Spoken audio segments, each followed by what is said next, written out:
ኢትዮጵያ ወደብ አያስፈልጋትም ወደብ አይጠቅማትም በሚል አልነበረም። ኢትዮጵያ ወደብ ያስፈልጋታል አይደለም ተከራይቶ መጠቀም አይደለም በባለቤትነት የምታገኝባቸው መንገዶችን ማየት አለብን የሚለው የዛኔም ክርክር ነበረ። even though there is priority ሊሰጣቸው የሚሉ ምክንያቱም የሰላማዊ መንገድ ሄደን ዓለም አቀፍ ሕግን ተከትለን በዲፕሎማሲም ሄደን ካልተሳካ ጉልበትን መጠቀም ካለብን ማንጠቀምበት ምንም ምክንያት የለም። ሶሊድ የሆነ ሀገር ካለህና if you are a patriotic ያቺን ሀገር ለማጽናትና ጥቅሟን ለማስጠበቅ ሌሎችም ሀገሮች የሚያደርጉት ነው። ዓለም በህግ ብቻ አትመራም። ስምምነት ነው። ያ ስምምነት ካየነው አዲስ ነገር የለውም። ለኔ ኢንተርናሽናል ህግን ሪራይት ነው የተደረገው። that's an international law that means የአንድ ሀገር ሶቨርኒቲ መጠበቅ that's an international law ግዴታ ነው። ዩናይትድ ኔሽን ይሄን ይደነግጋል። አፍሪካን ዩኒየን ቻርተርም ይሄን ይደነግጋል። ይሄን ማክበር አለብን። መጀመሪያ አልተከበረም ነበረ። እዚህ ጋር ግን የምትከታተሉ ሰዎች እንድትረዱት የምፈልገው አንተ ለኢትዮጵያ መቆም አለብን ምናምን አይደለም። yes ፖለቲካሊ ካልኩሌት ማድረግ ያለብን ዓለም አቀፍ ህግ ምን ይላል በምን አይነት መንገድ ነው ከዓለምን በማያጣላን በሌላ አይነት እንዳንታይ በሚያደርግ መንገድ እንዴት ነው መሄድ ያለብን? that is good መነሳቱ መወያየታችን በዚህ ደረጃ ገፍተው መሄዳቸው ያንን አምጥቷል። ነገር ግን በሚኬድበት ጊዜ ብልጠት በተሞላበት የዓለም አቀፍ ህግን በጠበቀ ዲፕሎማሲያችን ውድቀት በማያስከትልበት መንገድ ቢሆን ጥሩ ነበረ።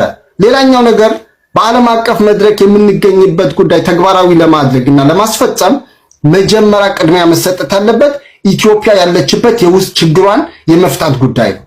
ምክንያቱም በታሪክ እንደውም በጣም የሚቀርበን በነገራችን ላይ ኢዚ የሚሆነው ኦኬ በርበራ ወደብ ሌሎችም ታጁራ አሁን የሚመጣው አለ ሌሎችም ከማለት የአሰብ ወደብ ጉዳይ ሊታሰብበት የሚገባ ጉዳይ ነው። በታሪክ ምናገኝበት መንገዶች አሉ። እነዛን መንገዶች ማየት ማንሳት ያስፈልጋል። ያንን የምንተውበት ምንም ምክንያት የለም።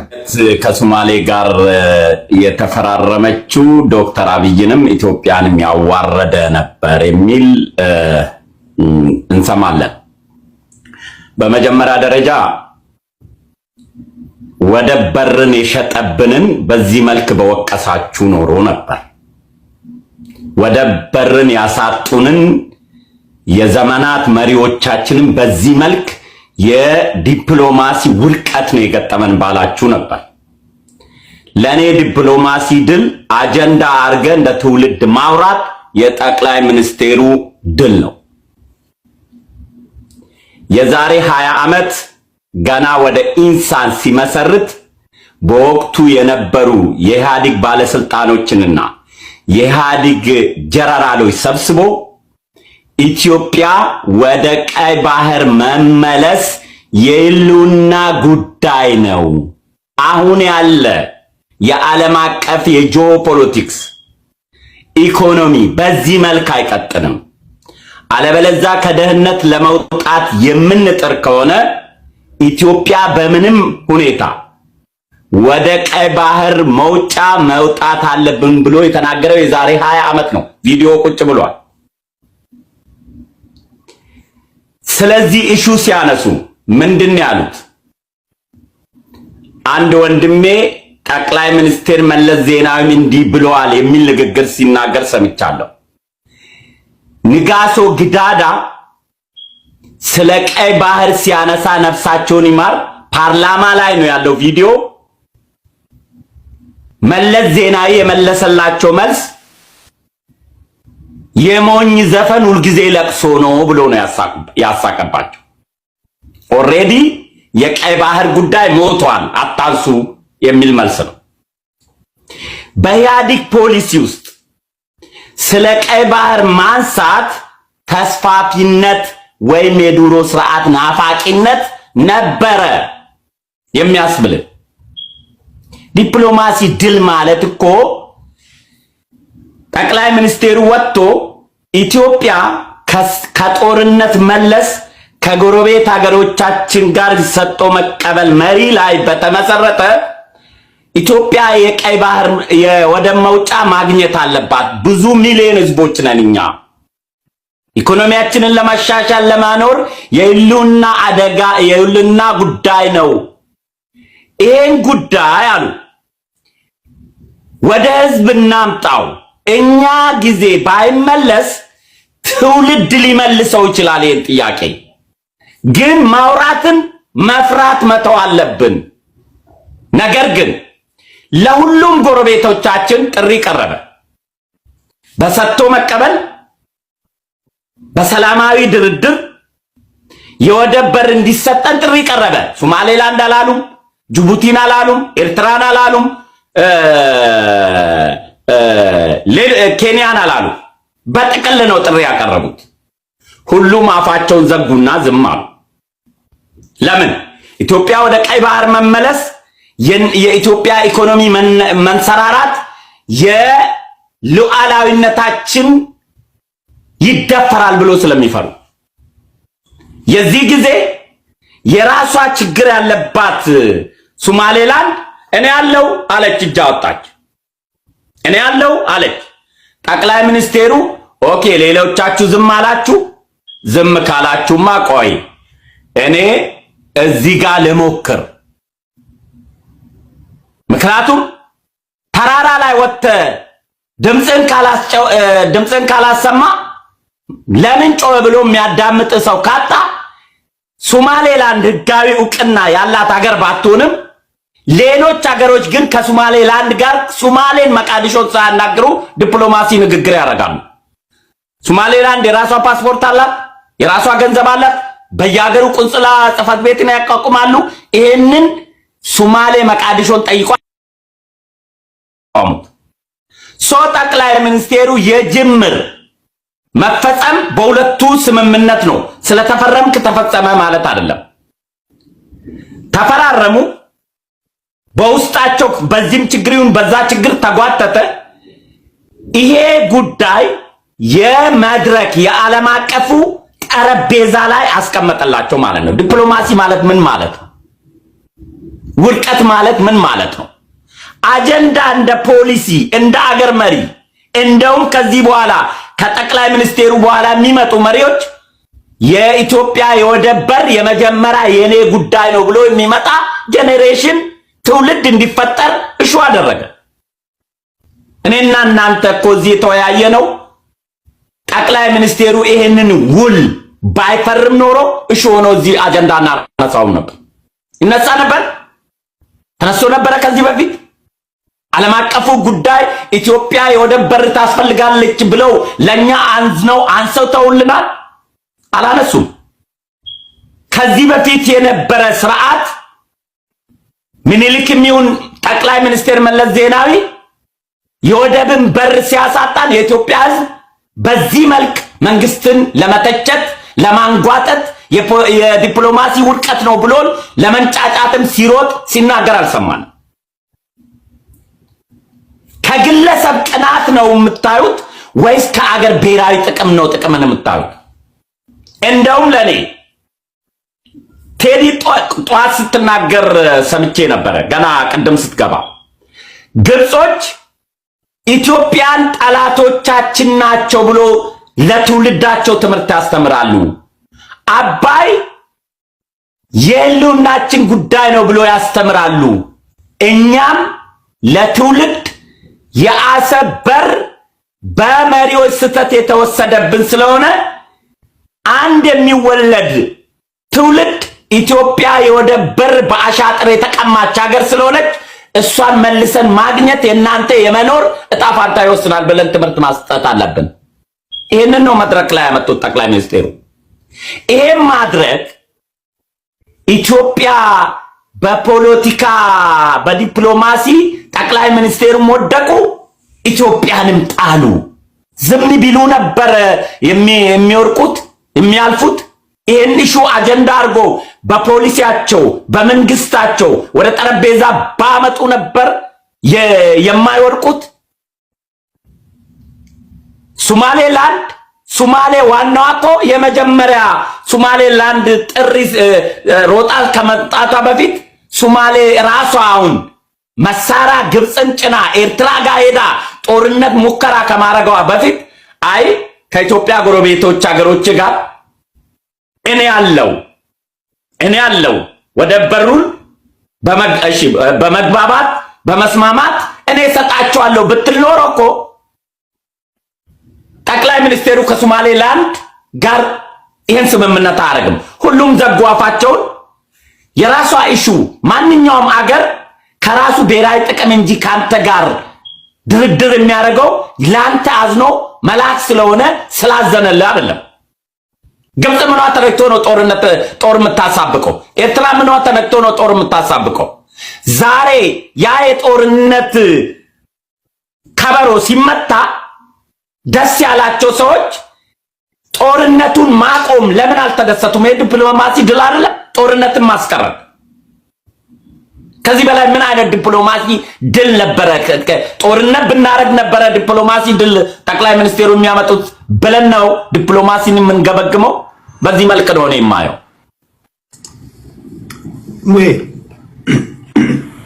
አመሰግናለሁ ሁላችሁም። እንግዲህ የመጀመሪያው 9 ደቂቃ ላይ ሁሉም ከዚህ ከአንካራ ዲክሌሬሽን ጋር ተያይዞ ነው እያወሩ ያሉት ብዬ ነው ማምነው። ነገር ግን የራሴን ምልከታ ነው ማስቀመጥ የምፈልገው። እንዴት ተነሳ? ምክንያቱም የጂኦፖለቲክስ ጉዳይ ዝም ብለን በራሳችን ስሜት ብቻ ላይ ቤዝ አድርገን የምናወራው ነው ብዬ አላምንም። ፋክቹዋል የሆኑ ኤቪደንሶች ቤዝ አድርገን መሄድ አለብን ብዬ ስለማምን አሁን ላይ ያለውን የፖለቲካል ተርሞይል ብቻ ቤዝ አድርገን ፓስት ሪቪዥኒስት በሆነ መልኩ የፓስት መሪዎችን በሰዓቱ ያደረጉትን ነገር እንደ ጭፍን ጥፋት አድርገው መውሰድም ስህተት ነው ብዬ ስለማምን ማለት ነው። የግብፅና የኢትዮጵያ የዋተር ዲስፒዩት መቼ ነው የጀመረው የሚለውን ነገር ማየት ስንሞክር በ1901 የቀዳማዊ ምኒልክ የዳግማዊ ምኒልክ በትረ ስልጣን በነበረበት ሰዓት የነበረው ውል ነው። ውሉ ግን ምንድን ነው የፈጠረው?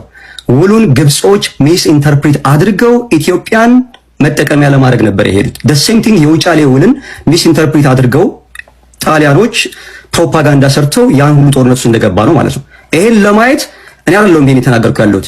አሁን ላይ በተለይ የኢትዮጵያን ከጎረቤት ሀገሮች ጋር ያላትን እሰጣ ገባ በተመለከተ ያለንበትን አዙሪት አንድ እኔ በአካል አላውቀውም ግለሰቡን፣ ግን ሚዛናዊ መጽሐፍ የጻፈ ግለሰብ አለ። እሱም መጽሐፍ ልጠቁማችሁ እችላለሁ። በለጠ በላቸው ይሁን ይባላል። ምናልባት ልዕልና ታውቀዋለች፣ የእንግሊዝ መጽሐፉን ታውቀዋለች። እዛ ላይ እያንዳንዱን ሳይክሉን ያሳየናል። በዘመናችን ያለፉ የሀገራችን መሪዎች ምን ያህል እንደተንቀሳቀሱ። ይሄ አሁን ያለንበት ጉዳይ ዛሬ ተነስቶ ዛሬ የመጣው መሪ አውት ኦፍ ኖዌር ችግራችን ነው ብሎ ያሰበው ጉዳይ እንዳልሆነ ጥንት የነበሩ መሪዎች የፖፑሌሽን ግሮውዝን ቤዝ አድርገው በነበራቸው አንደርስታንዲንግ ወደፊት ለሚመጡ ዜጎቻችን ችግርን መፍታት የምንችልበት ዋናው ቁልፍ ሶሉሽናችን አባይና በአባይ ዙሪያ የሚሰሩ ሜጋ ፕሮጀክት መሆናቸውን ያምናሉ። ዳግማዊ ምኒልክ ያን ነገር አደረጉ። ከዛ በኋላ የኃይለ ሥላሴ መንግስት ወይም ደግሞ ተፈሪ መኮንን ሲመጡ የነበረው ውዝግብ ምን ነበረ? ኢትዮጵያ እስራኤልን እንደ ሀገር እውቅና መስጠቷ ከአረቡ ዓለም ጋር ያለው በተለይ የዛን ሰዓት አርዱል አረብ የምትባለው ወይም ኡሙል አረብ የምትባለው ግብጽ ነች። አረቦችን በአንድ አቅፋ የምትይዘ የነበረው ማለት ከነ ገማል አብደናስር ጀምሮ ከዛ በኋላ የመጡት በተለይ ከሙባረክ ጊዜ በፊት የነበረው ግንኙነታችን ሆስታይል ነበር። ምክንያቱም ኢትዮጵያ ውስጥ ሁለት መንገዶችን ነበር የሚጠቀሙት። አንድ እምነትን ሽፋን ያደረገ ሴራ በሁለቱም እምነቶች በክርስትናም በእስልምናውም በኩል የራሳቸውን ቬቶ ጥቅም ለማስጠበቅ ሴራ ይሰሩ ነበር። ከዛ ባሻገር ደግሞ ጂኦፖለቲክሱን ከጎረቤት ሀገራቶች ጋር ኢቭን አውሮፓውያኖች ጋር ተያይዞ ኢትዮጵያ ከአውሮፓውያኖች ጋር ያላትን ግንኙነት ቤዝ አድርገው ጸረ አረብና ጸረ ሌሎች ሀገራቶች ናቸው የሚል ፕሮፓጋንዳ እየሰሩ ለዘመናት እኛን ሽባ አድርገውናል። እኛ እንዴት ነው መውጣት ያለብን? ስቲል ካለንበት ችግር እኛ መውጣት ያለብን። ኢንተርናል ያሉ ፕሮብሌማችን ላያስማማን ይችላል። መሪዎች መሄድ ባሉበት መንገድ ይሄዳሉ። የመሪው ስህተት ሳይሆን እዛ ጋር ኮምፓራቲቭሊ ልናወራ የሚገባው መሪው እየሄደ ያለው ጉዳይ ምንን ለማስጠበቅ ነው። if we are ለአንድ መሪ ኢሚኒቲ ሆነን የምንመጣ ከሆነ ሜሱስ ነው የምንገባው።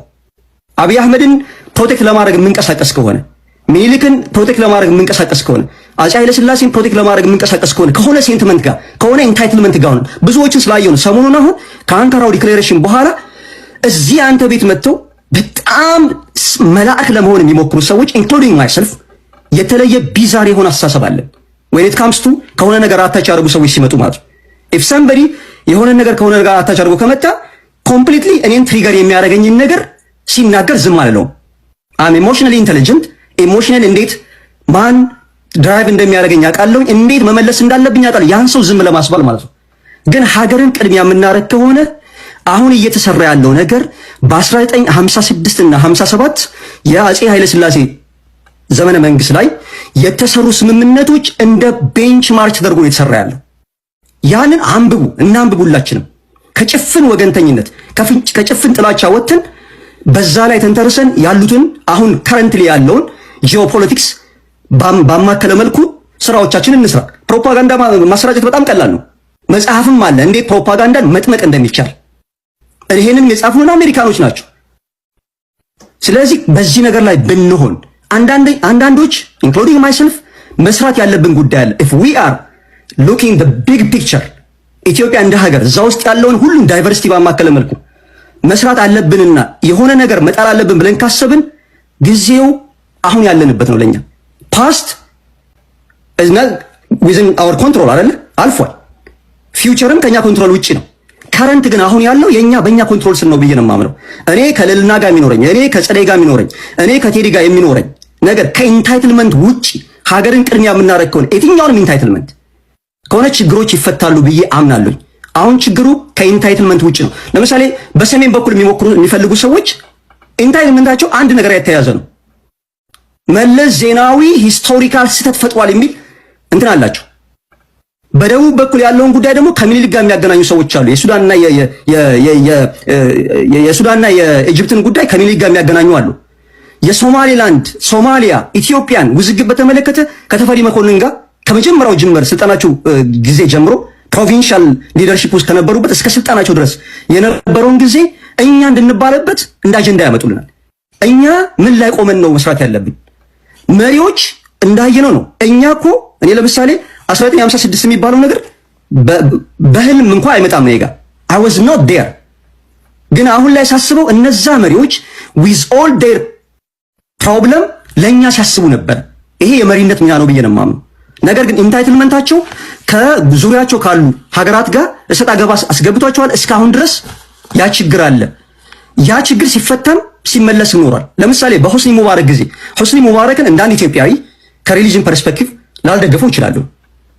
ነገር ግን በኢትዮጵያና በግብጽ መካከል ችግሮችን ለመፍታት የሄደበት ርቀት ለኤርትራ ብዬ ኢትዮጵያን አሳልፌ አልሰጥም ብሎ ያለበት ከመንግስቱ ኃይለማርያም ጋር በነበረው እንትን ማለት ነው። መጽሐፉ ላይ ታገኛላችሁ።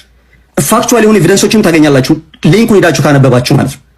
ከዛ በኋላ መንግስቱ ኃይለማርያም ሲወድቅ የመጣው ኃይል ለራሱ አጀንዳ የሄደበት ግብጽ ላይ የተፈጠሩትን ነገሮች እንደገና ሪኢንስቴት አድርጎ ሀገራችን የበለጠ ቀውስ ውስጥ እንድትገባ ያደረገበትን ሁኔታ ሁሉ ስንመለከት ያንን ዋይዝ ሆነን መስራት አለብን ብዬ ነው የማስበው። በተለይ ህዝብ ሌላ ጉዳይ ነው።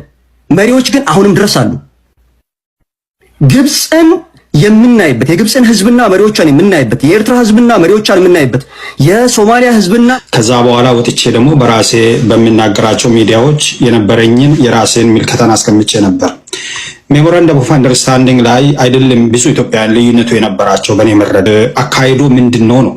በኢትዮጵያ ወደብ አስፈላጊነት ላይ ባህር በር አስፈላጊነት ላይ እኔ አንድም ኢትዮጵያዊ በዚህ የሚከራከራል ብዬ አላስብም። ይሄ ስቲ ጀነራላይዜሽን ሊመስል ይችላል፣ ግን ትክክል ነው። ሁላችንም ወደብ እንዲኖረን እንፈልጋለን፣ የባህር በርም እንዲኖረን እንፈልጋለን። ነገር ግን እንዴት በሚለው ላይ ልዩነት አለን ብዙዎቻችን። ልዩነቱ የመነጨው ግን አንዳንዶቻችን ከምናውቀው ተጨባጭ ሁኔታ ነው፣ ሌሎቻችን ደግሞ ከፖለቲካ ፓርቲ ድጋፍ ነው። ለምሳሌ የብልጽግና መንግስት የሚያመጣው አጀንዳ የብልጽግና ደጋፊዎች ትክክል ነው ብሎ ሊወስዱ ይችላሉ። ከዛ ውጪ ደግሞ የብልጽግና መንግስት የያዘው አጀንዳ እውነትም ወደብን ያስገኛል ወይ ካስገኘው ምን ያክል ዋጋ አስከፍሉን በሚለው ላይ ልዩነት የሚኖር ሰው ይኖራል እንጂ በኢትዮጵያ ወደብ አስፈላጊነቱና የባህር በር አስፈላጊነቱ ላይ ጥያቄ ያለን አይመስለኝም። ኦኬ ይህንን ካልኩሳ ታዲያ የሜሞራንደም ኦፍ አንደርስታንዲንግ የኢትዮጵያ መንግስት ሄዶ ሲፈራረም እኔ የኔን አቋም ልንገራችሁ። የነበረኝ ልዩነት መጀመሪያ ለውል አቅመ አዳም የደረሰ አገር ነው ወይ ነው የመጀመሪያ ጥያቄው። ሶማሌላንድ ስቴት እንደ ስቴት ስንወስድ ውል ለመፈራረም የሚያስችል ደረጃ ላይ የደረሰ አገር ነው ወይ ነው የመጀመሪያ ጥያቄያችን። ለምን ይህንን ጥያቄ ታነሳለህ? በቀኝም በግራም እኮ ኢትዮጵያ ነው መጠቀም አለባት የሚሉ ሰዎች አሉ። አካሄዱ እንደዛ አይደለም። ለምን መሰላችሁ? እኛ ከሌሎች አፍሪካ ሀገራት ልዩ የሚያደርገን ብዙ ነገሮች አሉ። አንዱ ታሪካዊ አካሄድ ነው። እኛ በታሪክ የሌሎች ሀገሮችን ሶቨሬኒቲን እንዲያስከብሩ የምንሰራ ሀገር ነን። ታሪክን ማት አለብህ። ቅድም ከኔ በፊት የተናገረው ወንድሜ አንድ መሰረታዊ ነገር ተናግረዋል። ጂኦፖለቲካ የሚል ነገር ኢትዮጵያ ውስጥ መንግስት የሚሆን አካልና መንግስት የሚሆኑ ሰዎች በደንብ ማወቅ አለባቸው። ሁለት ነገር፣ አንደኛ ጂኦፖለቲካል ፖለቲካ ነው። እዛ አካባቢ ያለው ሆርን ኦፍ አፍሪካ ምን አይነት ትስስርና ኮምፕሊኬትድ የሆነ ፖለቲካ እንዳለ በደንብ መረዳት አለበት። ሁለተኛ በኢትዮጵያ ውስጥ ያለው አሁን በተለይ የብሔሮችን ታሪክና የታሪክ ትስስሮችን በደንብ ማወቅ አለበት። አቅቷታል። እስራኤል 2000 ኪሎ ሜትር እያበረረች የመኖቹን መምታት ሞክራለች። ማቆም አልቻሉ። ላንድ ቤዝ እንደሚያስፈልጋቸው በፊት ለፊት የነሱ አናሊስቶች የሚናገሩት ጉዳይ ነው። ይህንን ማነሳበት ምክንያት አለ። የዛሬ 1 ዓመት ኢትዮጵያን ዩኤኢ ናት የገፋቻት ብዬ ነው ያመንኩት። አሁንም ከዚህ ጉዳይ ወደ ኋላ እንድትሄድ ያደረገቻት ዩኤኢ ናት ብዬ ነው ማምነው። ዋይ አሁን በፊት ለፊት እኛን እንደማይፈልጉን የእስራኤል ጋዜጦች፣ የእስራኤል ሴኩሪቲ አናሊስቶች ሶማሊላንድ ለኛ ደህንነት ወሳኝ ቦታ ናት፣ ቤዝ ያስፈልገናል፣ እውቅና መስጠት አለብን ብለው ኖቬምበር 27 ላይ የተጻፈ የሃሬትስ አርቲክልን ሄዳችሁ ማንበብ ትችላላችሁ። ቱርክን እንዴት አድርገው እንደሚያሞግሱ፣ ኢትዮጵያን እንደ እንቅፋት በገዛ ሰፈሯ በገዛ ሆርን ኦፍ አፍሪካ ኢትዮጵያ ለምንድን ነው ይሄንን ሐሳብ ያመጣችሁ እስከማለት ድረስና አርፋ ጅቡቲ የሰጠቻትን ለምን አትወስድም የሶማሊላንዱን ትተው የሚል የእስራኤል ሴኩሪቲ አናሊስቶች የተስማሙበት እርስ በርሳቸው ሼር ሲደራረጉበት የነበረው ቶፒክ ነው። ይወያዩበታል። ከነሱ ጋርም ቁጭ ብዬ የተወያዩበት 2 አጋጣሚዎች አሉ። ኦኬ ሶ እስራኤል ናት አሁን ሶማሊላንድን ስለፈለገች ኢትዮጵያ በግድ ምርጫ የላትም፣ ሌላ ማየት አለባት። ይሄንን ክፍተት ስለሚያውቅ ኤርዶጋንም ሶማሌ ውስጥ ብዙ ኢንቨስትመንት ስላለው ሶማሌ ከኢትዮጵያ ጋር ጦርነት ውስጥ እንድትገባበት ስለማይፈልግ ቢካዝ 10 ዓመት ሙሉ የለፋበት ኢንቨስትመንት ሶማሊያ ውስጥ ስላለው ሶማሌን ለማረጋጋት ኢትዮጵያንና ሶማሌን ስምምነት ውስጥ አስገብቷል። እኔ ይሄንን ማየው እንደ እግዚአብሔር እኛን ከትልቅ እሳት ውስጥ በማያገባን ጦርነት ውስጥ ልንገባበት የነበረው ሪያሊቲ እያለ ያንን አቮይድ እንድናረግ ሌላ አይነት እድል የተሰጠን አድርጌ ነው ማየው። ኤርዶጋንን አልወደውም ቢኮዝ ለአብይ አህመድ ድሮን ሸጦ በድሮን ህዝባችን የሚደበደብበት ዘመን ላይ ነው ያለነው። ነገር ግን ይሄ በጣም ጥሩ ፖዚቲቭ ስቴፕ ነው ያየሁት። እንኳን ከሶማሊላንድ ተገላገለ። ሶማሊላንድ ለመጪው ወራት አመታት የጦርነት ቀጠና ነው የምትሆነው። በግልጽ አሜሪካኖችና እስራኤሎች ለጦርነት እንደሚፈልጓት እየተናገሩ ነው። ቢል ዛት ከትላንት ወዲያ ገብቷል። የዩኤስ ኮንግረስመን ሶማሊላንድ የፎረን ሴኔት ዲፓርትመንቱ እውቅና እንዲሰጥ ገብቷል። በኮንግረስ እና በሴኔት አፕሩቭ ይደረጋል። it's just a matter of ዶናልድ ትራምፕ ስልጣን ላይ መምጣት ሁለቱንም ኮንትሮል ስለሚያደርጉ የሚናገረው ብዙ ነገር ሲፈጠርበት ስለ እውነት ለመናገር አሁን እኔ የአማራ ፖለቲከኞች ጨርቃቸውን ጥለው ቢያብዱ አልፈርድባቸውም። እንደውም እኔ ሳወያይ ብዙ ጊዜ አንዳንድ ነገሮችን ኃይለ ቃል ምናምን እንዳይናገሩ ጫና ምናምን አደርግባቸዋለሁ። ይሄ ቴዲ አይደለም የሚናገረው፣ እንደ ህዝብ ይሄ የሚከራከር የለም። በተደጋጋሚ እስኪሰለቻችሁ ድረስ ነግሬያችሁ ነው። እንደ ህዝብ ደራሲ ተቀጥሮ የሐሰት ትርክት ተተርኮበታል። ከዛ በኋላ እንዴት ማድረግ እንዳለባቸው ራሳቸው ፖለቲከኞቹ እንትን ይላሉ። የሆነው ነው ግን የእናንተ ኃላፊነት አሁን ፖለቲከኞች መስመራችሁ ከየት እስከ የት ነው? ዋናው ምንድነው? ችግር አለ አይደል? የገባህበት ችግር አለ። ከገባህበት ችግር እንዴት ትወጣለህ ነው አይደል? ፖለቲካ ወይም ከኤ ተነስተህ ወደ ዜድ እንዴት እንደምትሄድ ማሳየት ነው አይደል? አጀንዳው ምንድነው? ችግር አለ። ችግሩን ለይተህ ታውቃለህ። ችግሩን ለመፍታት የምትሄድበት መንገድ እንዴት ነው? ከችግር ያወጣሃል ወይስ ወደ ባሰ ችግር ይከተሃል? 60 ሚሊዮን ወይ 50 ሚሊዮን የአማራ ህዝብ አለ፣ 60 ወይም 50 ሚሊዮን የኦሮሞ ህዝብ አለ ብትለው የተለያየ አይነት ሀሳብ ባለበት ሀገር ላይ በግል እንኳን በቀን ውስጥ ብዙ ሀሳብ የሚመላለስብህ ሰው ነው። በግለሰብ ደረጃ ብዙ ሀሳብ ይመላለስብናል። አንድ የአማራ ተወላጅ የአማራ ህዝብ ከገባበት ችግር ሊወጣ የሚችለው በዚህ በኩል ነው ሲል ቤተክርስቲያን እንደገባችሁ ውሻ ማሳደድ የለብህም። አብን ነው ብአዴን ነው ብልጽግና ነው እንትን ነው እያልክ ማጥፋት የለብህም። የምታጠፋው ከሆነ የምትታገለው ለማን ነው? ዋናው የምትወጣበትን ችግር ካሰመርክ በኋላ እሱ በዚህ በኩል ብንሄድ ነው ልንወጣ የምንችለው ይላል። አንተ ደግሞ በዚህ በኩል ብንሄድ ነው ልንወጣው ልትል ትችላለህ። ኦኬ መንገድ ላይ እንገናኝ ነው ማለት ያለብህ። እናንተ ግን እያደረጋችሁ ያላችሁት ብሔርተኝነቱ እኮ ባይዘው መገለጫው ያ ነው። ለዚህ ነው መሬት ላይ ያሉ ፋኖቻውን በግልጽ የምታይ ከሆነ ጥሪ ያቀርባሉ እኮ ባሬን ውስጥ ላሉ አብደማ እንደውም የብሔርተኝነቱ እንትን ነው። ባሬን ውስጥ ጠላት ነው እንግዲህ ባሬን ውስጥ ያሉ ወንድሜ ይሰማል ሰዎችን ጥሪ ያቀርባሉ። አይ ማለት እኛ ብሔርተኝነቱን መተቸት በዚህ ደረጃ ልክ አይደለም ማለት ይገባበት። ቀጥል። በደንብ ነው እኮ የሚተቸው ሐሳብ ነው የምንሰጠው። አዳይ ነው ዘዴ እኮ ሐሳብ ነው የምንለዋወጣው። ለምሳሌ አንድ አማራ ብሔር ተወላጅ የብሔር ፖለቲካ ካከረርን ከችግር የምንወጣ አይመስለኝም ማለት መብቱ የተጠበቀ ነው። ዲሞክራሲያዊ ስርዓት ገደባል የሚል ሰው አንተ መስማት የማትፈልገውን ነገር ወንድምስ እንዲናገር መፍቀድ ነው። ሌላ ነገር እኮ የለውም። ለምንድን ነው የምታሳደው? ግድ የለም የሚለው በጣም ኤክስትሪም ነው። ኖ ለምሳሌ እንጫናለን ነው ያልኩት፣ መጫን ነው ያልኩት እንጂ ማሳደድ የሚለው ወንድሜ እንደዛ ችግር የለም። እንትን ንግግሩ እንትን የሚጎረበት ከሆነ ታስተካክሏል። አሁን ለምሳሌ አንተ እንደነገርከኝ የአማራ ብሔርተኝነት የጀመረው 5 ዓመቱ ነው አልከኝ። አሁን 5 ዓመት ማለት አንድ ተርም ነው አይደል? በጠቅላይ ሚኒስትር ለምትመራ ሀገር ለአንድ ፓርቲ ተርም ነው። በ5 ዓመት ውስጥ ትናንት የተነበራችሁ ስለ የዜጋ ፖለቲካ ውስጥ ነበረን አልከኝ ቃል በቃል አንተ ራስህ ስትናገር። ኦኬ በ5 ዓመት ውስጥ ትናንት የዜጋ ፖለቲካ እድሜ ልካቸውን የነበሩ ፖለቲከኞች በቃ ተንደፋድፈው ቶሎ ካልወጡና ወደ ብሔርተኝነት ካልመጡ ማለት ቤት እንኳን ስትቀይር እንኳን ጊዜ ያስፈልጋል።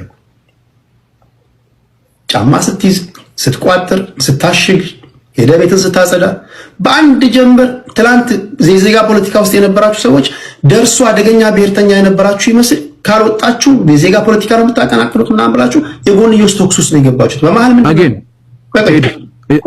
በአንድ ጊዜ አይደለም ብሔርተኝነት is a process አረጋሉ አልኩህ እኮ አረጉም ጴንጤዎቹ ይሄው እየሰማው እየጠቀስኩልህ አይደል? እንዴ ስም መረጃ አምጣ። ታድሶ ነው እኮ ነው በየምልህ በታድሶ ውስጥ ይሄው ላያክ። ስለዚህ በታድሶ ለምን ነገር በታድሶ ውስጥ ነው ያለው። በታድሶ ውስጥ ነው ያለው ሜሎስ። ስለዚህ ህብረት የለውም ሜሎስ ታድሶ ውስጥ ነው ያለው። ከእናንተ ጋር ህብረት የለውም እሱ። ብራዘር አድምጠኝ፣ መልስልኝ። ከእናንተ ጋር ህብረት የለውም። አድምጠኝ እኮ አልኩህ። አትደርበው። ሁለቴ ከጠየቀኝ አሁን የመጨረሻ ቻንስ ነው የምሰጠህ። ኦኬ ከጠየቅ በኋላ እንድናወራ መልስ እድል ስጠን። በወንጌል ስብከት ከኛ ጋር ህብረት አለው። አንዱን መጽሐፍ ቅዱስን ስለምናምን አንዱ ከድንግል ማርያም የተወለደውን የእግዚአብሔር ልጅ ኢየሱስ ክርስቶስን ስለምናምን ማለት ነው። አድምጠኝ አልኩህ፣ አድምጠኝ። አሁን አንተ እንደዚህ ምላጭ እንደሚቆረጥመው ሰውዬ ማህተም አድርጎ ሜሎስ እንደዛ ሲያደርግ አላየውም። እንደሚመትተው ሰውዬ እንደዚህ ሲያደርግ አላየውም። እንደ ጳጳስ እንደዚህ ሲያደርግ አላየውም። አሁን የተጠየቀው መደበቂያ ነው ያጣኸው። ምንም እኔ የተናገርኩት ነገር ማስረገጫ ምንድን ነው ስልህ አንገቱ ላይ ማህተም አድርገዋል።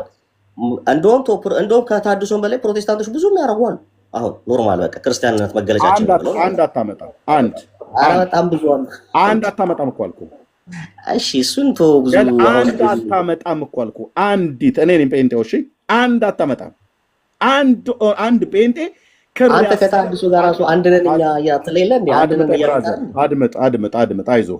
ምንም ብትደበቅ የአባቶችን ነውር የቤት ውስጥ ያለውን ቆሻሻ ነገር በዚህ ገብተህ ልትደብቀው አትችልም። ኧረ እኔ አመጣልሃለሁ፣ በጣም በነፍ አመጣለሁኝ እንዴ።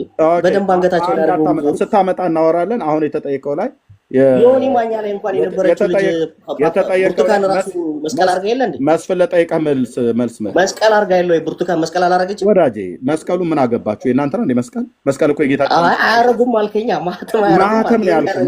መስቀል አንድ ማስረጃ ነው ያልከኝ። ያው አርጋለች። አድምጥ ብራዘር፣ ምን ነው እንደዚህ ልክ ያ እባብ እንደተመታው አይነት በጣም እንትን ተጥመለመልክብኝ ብራዘር።